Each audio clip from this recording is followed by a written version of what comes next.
Hello weavers, ഞാനിന്ന് ഉണ്ടാക്കാൻ പോകുന്ന സെർലാസാണ്. സെർലാസ് എന്ന് വെച്ചാൽ സലാഡാണ്. ഇത് നമുക്ക് പെട്ടെന്ന് ഉണ്ടാക്കിയെടുക്കാൻ നല്ല ടേസ്റ്റുള്ള ഒരു സാധനമാണ്.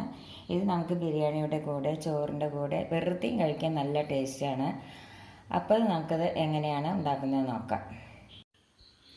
അതിന് വേണ്ട സാധനങ്ങൾ എന്തെല്ലാമാണെന്ന് വെച്ചാൽ, ഒരു സവാള തൊലിയെല്ലാം കളഞ്ഞിട്ട് എടുത്തിട്ടുണ്ട്. പിന്നെ തേങ്ങാപ്പാൽ വേണം, ഒരു അരമുറി തേങ്ങയുടെ പാല്, ഒന്നാം പാൽ എടുത്തതാണിത്. പിന്നെ കരിവേപ്പിൻ്റെ ഇല വേണം, ഒരു 3-4 ഇതൾ കരിവേപ്പിൻ്റെ ഇല വേണം. പിന്നെ ഒരു പിഞ്ച് കുരുമുളക് പൊടി വേണം. പിന്നെ പഞ്ചസാര ഒരു 1/2 സ്പൂൺ വേണം. പിന്നെ ഇഞ്ചി ചെറിയൊരു കഷ്ണം, പിന്നെ പച്ചമുളക്, പിന്നെ വിനീഗർ വേണം. പിന്നെ കുറച്ച് ഉപ്പും വേണം. ഉപ്പ് ഞാൻ അതിലിട്ടിട്ടില്ല, ഉപ്പും വേണം. ഇത്ര സാധനമാണ് അത് ഉണ്ടാക്കാനായിട്ട് വേണ്ടത്. അപ്പം ഇനി നമുക്കത് എങ്ങനെയാണ് ഉണ്ടാക്കുന്നത് നോക്കാം. ആദ്യം നമ്മൾ ഈ സവോള ഉണ്ടല്ലോ, സവോള നല്ല പോലെ ചെറുതാക്കിയിട്ട് അരിയണം. ആ ചെറുതാക്കി അരിയണേലാണ് അതിൻ്റെ ടേസ്റ്റ്. കണ്ടില്ലേ, ഇത് ഇതേമാതിരി നല്ല പോലെ ചെറുതാക്കി അരിയണം. ഇപ്പം ഞാൻ സവോള കണ്ടില്ല, ഇതേമാതിരി തീരെ നല്ലപോലെ കനം കുറച്ചിട്ട് നുറുക്കിയെടുത്തിട്ടുണ്ട്.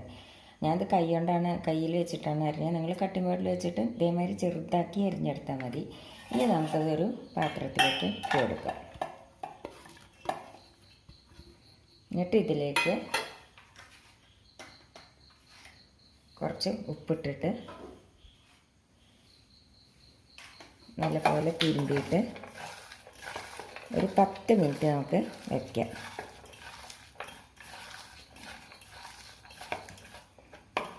നമുക്കിതൊരു 10 മിനിറ്റ് വയ്ക്കാം. എന്നിട്ടിത് പിഴിഞ്ഞെടുക്കണം. അപ്പോൾ ഇത് ഞാൻ ഉപ്പിട്ട് വെച്ചിട്ട് ഒരു 10 മിനിറ്റായി.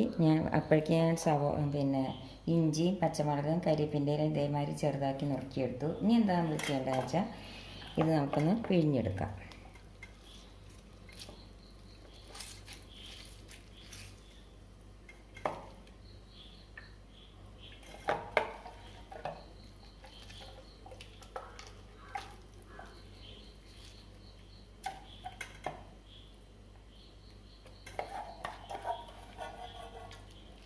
വെള്ളം കണ്ടില്ലേ, ഈ വെള്ളം നമുക്ക് കളയാം.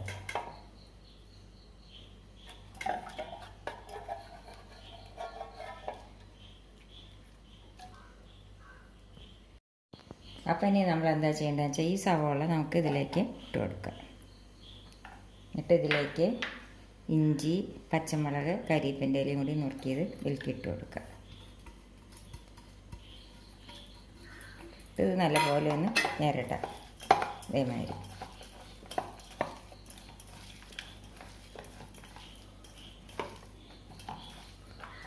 ഇതിലേക്ക് ഉപ്പ് വേണമെന്ന് നോക്കിയിട്ട് വേണം നമ്മൾ ഉപ്പിട്ട് കൊടുക്കാം. കാരണം നമ്മൾ ഉപ്പിട്ട് വെച്ചതല്ലേ.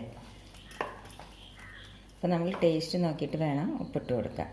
ഇനി ഇതിലേക്ക് നമുക്ക് ഈ പഞ്ചസാര അല്ലേ, ഒരു 1/2 സ്പൂൺ പഞ്ചസാര എടുത്തിട്ടുണ്ട്, അതും കൂടി ഇട്ട് കൊടുക്കാം.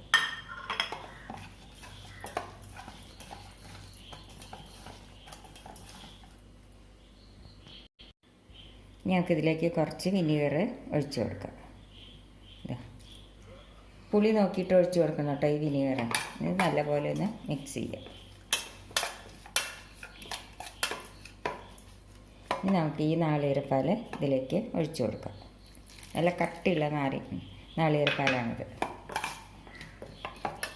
ഇപ്പം നമ്മുടെ സർലാസ് റെഡിയായി. ഇനി ഇതിൻ്റെ മേലെ നമുക്ക് കുറച്ച് ഈ കുരുമുളക് പൊടി ഉണ്ടല്ലോ, ഒരു പിഞ്ച് ഇട്ട് കൊടുക്കുക.